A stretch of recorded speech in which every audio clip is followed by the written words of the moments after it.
O amor.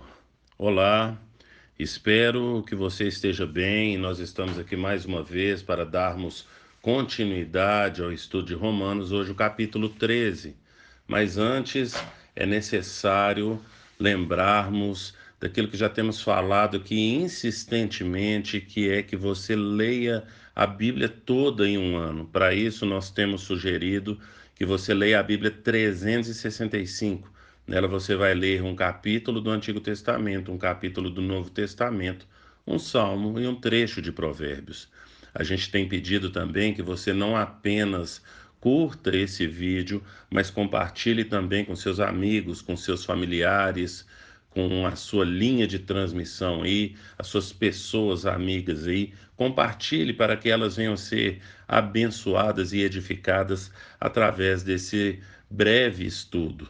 Pedimos também, sugerimos que você participe de pelo menos um dos estudos ali da igreja. Então, na segunda-feira à tarde, nós temos estudado o Sermão do Monte, na segunda-feira à noite, Panorama Bíblico, na quarta-feira, de 7 às 8 da noite, o Sermão do Monte, na quinta-feira à tarde e à noite, o livro de Atos, e no domingo de manhã, 1 Pedro. Então, venha e participe conosco de pelo menos um desses estudos. E depois dessas breves orientações, recomendações, sugestões, vamos então para o texto de hoje, que é Romanos, capítulo 13, versículo 8, 9 e 10, que diz: Não devam nada a ninguém a não ser o amor de uns pelos outros, pois aquele que ama seu próximo tem cumprido a lei.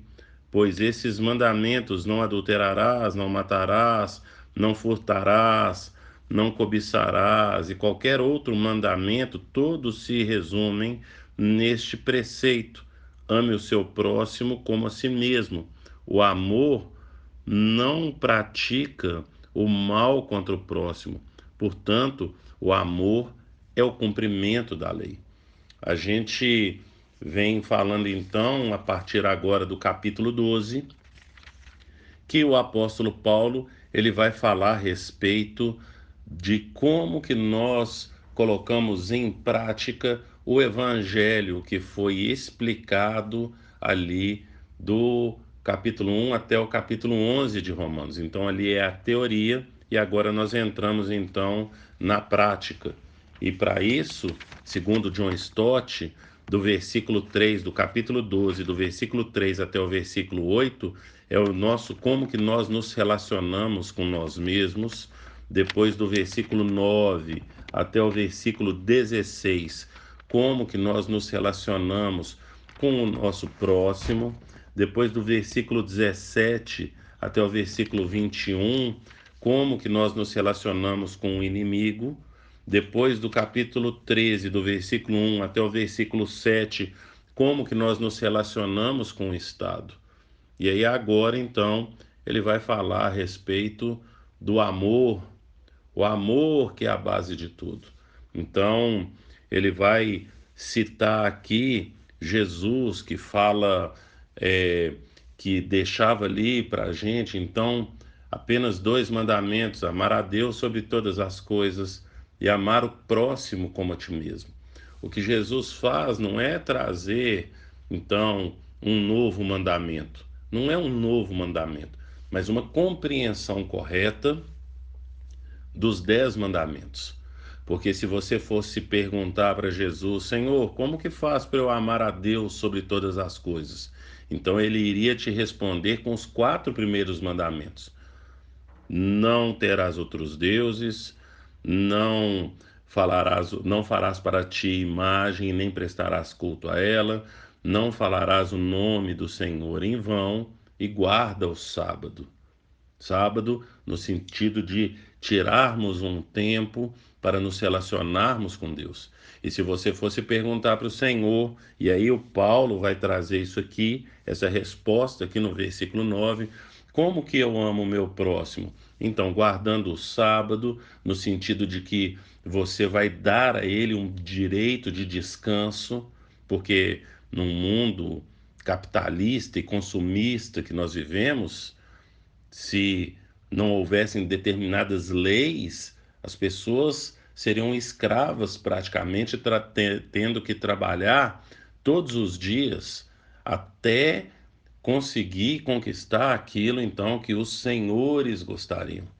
Então, guarda o sábado no sentido de você dar esse direito de descanso para o seu próximo. Honra pai e mãe, não mate, não adultere, não furte, não diga falso e não cobice.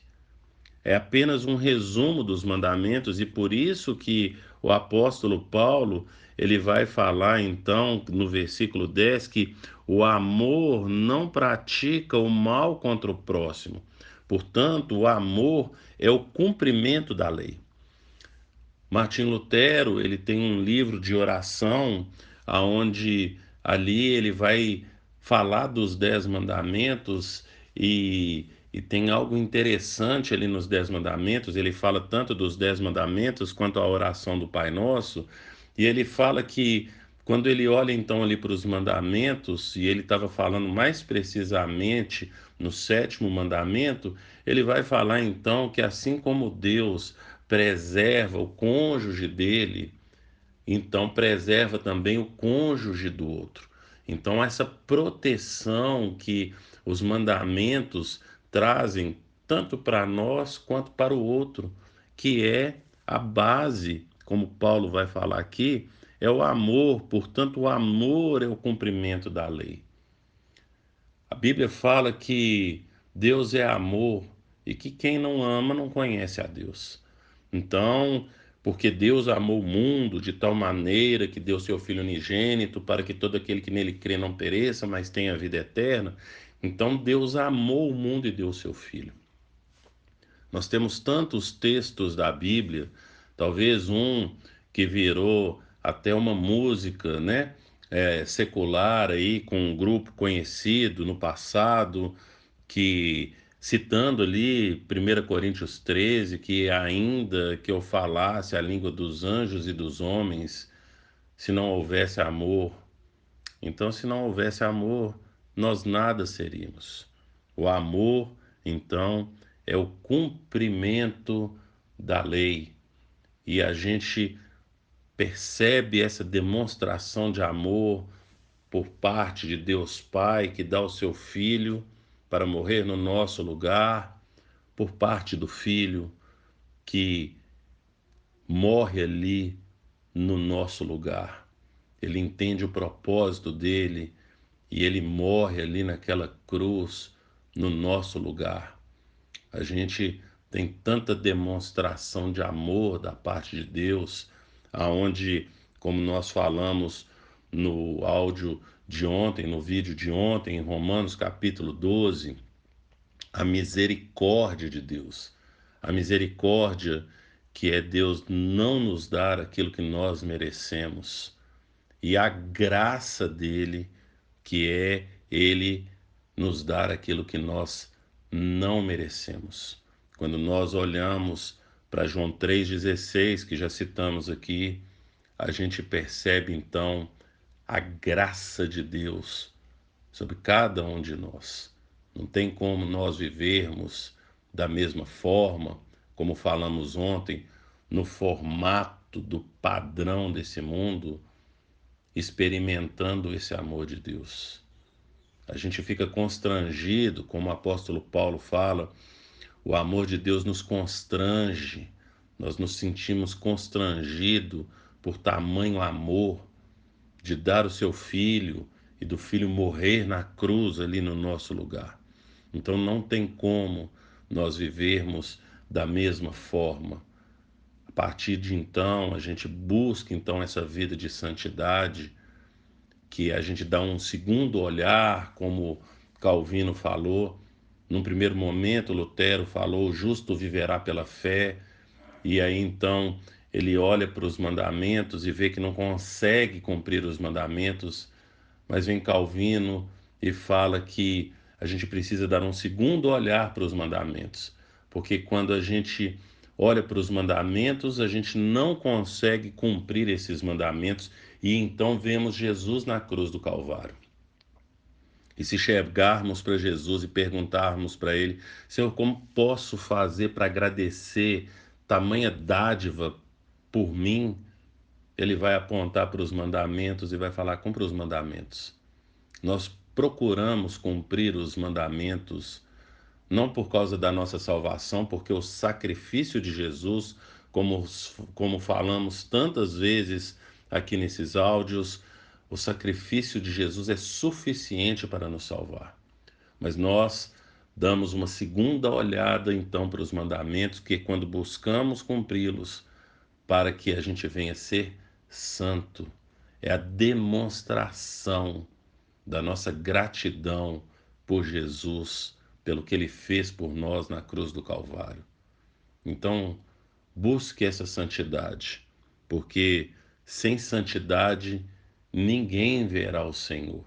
Seja grato ao Senhor pelo tamanho amor demonstrado ali na cruz do Calvário por cada um de nós, e que o Senhor te abençoe.